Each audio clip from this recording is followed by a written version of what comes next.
तो अभी मेरे साथ दो लोग हैं, एक इंजीनियर हैं और एक आर्किटेक्ट। तो अभी हम इन दोनों से समझते हैं कि एक प्रोजेक्ट में इन दोनों का क्या रोल होता है। सबसे पहले आप बताएं, क्योंकि मेरे ख्याल से आर्किटेक्ट सबसे पहले आता है। तो आर्किटेक्ट के पॉइंट ऑफ व्यू से आपका क्या रोल है इस बिल्डिंग में, कहाँ से शुरुआत होगी? जी, इस बिल्डिंग का सबसे पहले प्रोग्राम देखा जाएगा कि ये बिल्डिंग किसके लिए बन रही है। तो क्योंकि स्टूडेंट कैंपस है, स्टूडेंट बिल्डिंग है, तो इसमें देखा जाएगा कितने स्टूडेंट्स यहाँ पर आने वाले हैं, कौन कौन से डिपार्टमेंट्स यहाँ पर होंगे।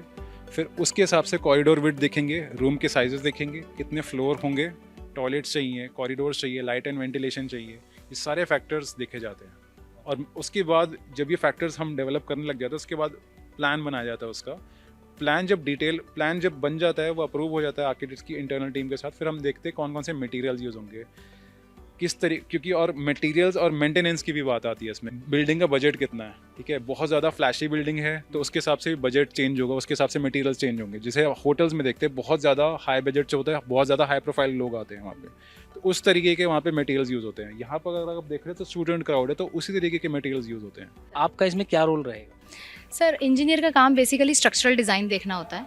तो जैसे जो भी हमारे पास प्लान बन के आता है कि ये जैसे एक पूरा एक प्रोजेक्ट है, तो मतलब ये प्लान आर्किटेक्ट्स आपने बना दिया, अब हमें आर्किटेक्चरल प्लान भेजता है। अच्छा। आर्किटेक्चरल प्लान में बेसिकली एक क्या प्री प्लान्ड एक एज्यूम साइजेस होते हैं और लोकेशन स्पेसिफाइड होती है। बिल्डिंग का ओरिएंटेशन ऐसा होगा, बिल्डिंग में ये चीज़ यहाँ आएगी, इतने फ्लोर का बिल्डिंग है, इतने स्पेसेस, यहाँ पर बीम्स आएंगी, यहाँ कॉलम आएंगे, यहाँ वॉल आएगी, और उसका उन्हें मतलब एक साइज़, एक एस्टिमेशन बेसिस पे साइज़ होता है। अब जो भी चीज़ सर एस्टिमेट की गई है उसे वेरीफाई करना ज़रूरी है कि अगर आपने एक 400 mm बाय 400 mm का एक स्क्वायर कॉलम दिया है तो क्या वो लोड लेने के लिए एबल है या नहीं। अगर आप उसके ऊपर 4 फ्लोर्स बना रहे हैं तो वो पूरे चारों फ्लोर का लोड लेने के लिए एबल है या नहीं। तो उसको फिर हम डिज़ाइन करते हैं। डिज़ाइन यानी हम उसमें चेक करते हैं कि अगर उसमें कॉन्क्रीट लगा है RCC, तो उसमें कितना कॉन्क्रीट होना चाहिए, किस मिक्स का कॉन्क्रीट, कितनी स्ट्रेंथ का कॉन्क्रीट होना चाहिए, प्लस उसमें कितना रीइंफोर्समेंट आएगा और बाकी सब चीज़ें। अगर वो स्टील मटेरियल है तो मटेरियल वाइज हम उसका एक पूरा एनालिसिस करते हैं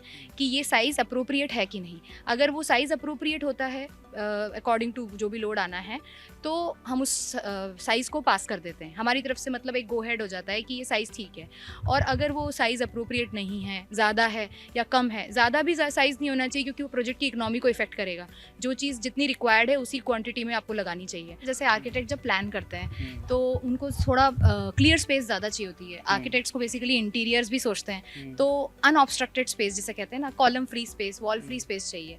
तो कई बार जैसे मीटिंग्स होती हैं आर्किटेक्ट इंजीनियर की प्रोजेक्ट में, तो कहते हैं कि ये कॉलम यहाँ से हटा दें तो हमें ये स्पेस मिल जाएगी। लोड डिस्ट्रीब्यूशन को लेके क्या आर्किटेक्ट और इंजीनियर के बीच में मतभेद भी होते हैं? बहुत होते हैं सर, ये बहुत होते हैं क्योंकि हम स्टेबिलिटी सोचते हैं बिल्डिंग की। हम ये सोचते हैं कि ये बिल्डिंग का लाइफ स्पैन अगर 50 साल है, 60 साल है, तो ये टिकनी चाहिए, ड्यूरेबल। हम सोचते हैं कलैप्स ना हो, डैमेज ना हो, ओवरटर्न ना हो या और कोई स्ट्रक्चरल डिफेक्ट्स ना आए। और अगर हम, क्योंकि हम स्पेस नहीं प्लान करते, क्योंकि स्ट्रक्चरल इंजीनियर भी सर जैसे ऑप्शंस देता है कि आपको यहाँ नहीं करना है तो यहाँ, तो इसमें ना कोलैबोरेशन चाहिए। हम एक दूसरे के एनिमीज़ नहीं हैं। मैं हमेशा क्लास में भी स्टूडेंट्स को कहती हूँ कि अभी तक हमारे दिमाग में ये चीज़ आई है कि हम एक दूसरे के ओपोनेंट्स हैं, हम एक टीम हैं।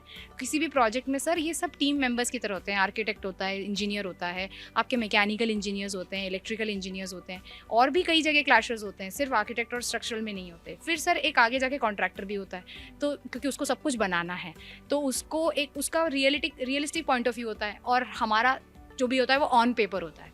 तो वो चीज़ हम सब एक टीम की तरह काम करते हैं किसी भी प्रोजेक्ट में, तभी प्रोजेक्ट सक्सेसफुल होता है। तो ऐसा भी होता होगा कि आपके पास डिज़ाइन का भी प्रोजेक्ट आ गया कई बार, जैसे आप फील्ड में रहते हैं तो आर्किटेक्ट वाला काम कई बार लोग आपसे बोल देते हैं मैम आप ही कर दो।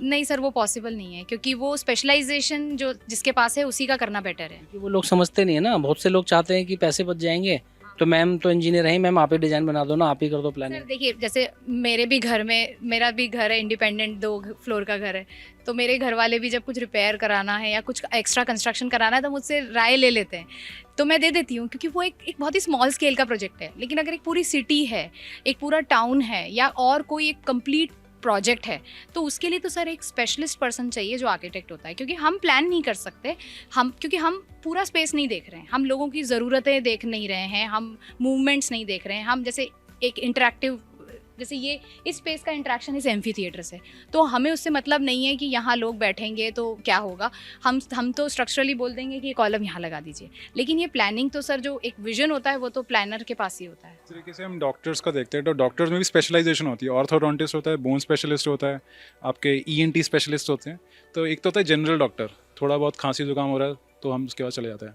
जब उसका केस इतना ज़्यादा सीरियस होता है तो कहता है तुम ईएनटी स्पेशलिस्ट के पास जाओ, आप ऑर्थोडोंटिस्ट के पास जाओ, आप आई स्पेशलिस्ट के पास जाओ। तो जितनी ज़्यादा कॉम्प्लेक्सिटी के साथ जब आप डील कर रहे हो तो उसी तरीके का आपको एक्सपर्ट चाहिए होता है। सिमिलरली आर्किटेक्चर अपने आप में ही एक अपनी बड़ी फील्ड है, तो आर्किटेक्चर में भी धीरे धीरे करके स्पेशलाइजेशन हो रहा है। तो जैसे कुछ आर्किटेक्ट्स हैं वो सिर्फ एयरपोर्ट्स कर रहे हैं तो ज़्यादातर एयरपोर्ट्स के प्रोजेक्ट्स उनके पास आएंगे क्योंकि एयरपोर्ट्स ही कर रहे हैं। कुछ हॉस्पिटल्स कर रहे हैं तो हॉस्पिटल्स के प्रोजेक्ट्स उन्हीं के पास आएंगे। जैसे जैसे आप कॉम्प्लेक्सिटी और बड़ी पेचीदा चीज़ों से जैसे जैसे आप डील करेंगे उसी तरीके से आपको अपने एक्सपर्ट्स के पास जाना पड़ेगा।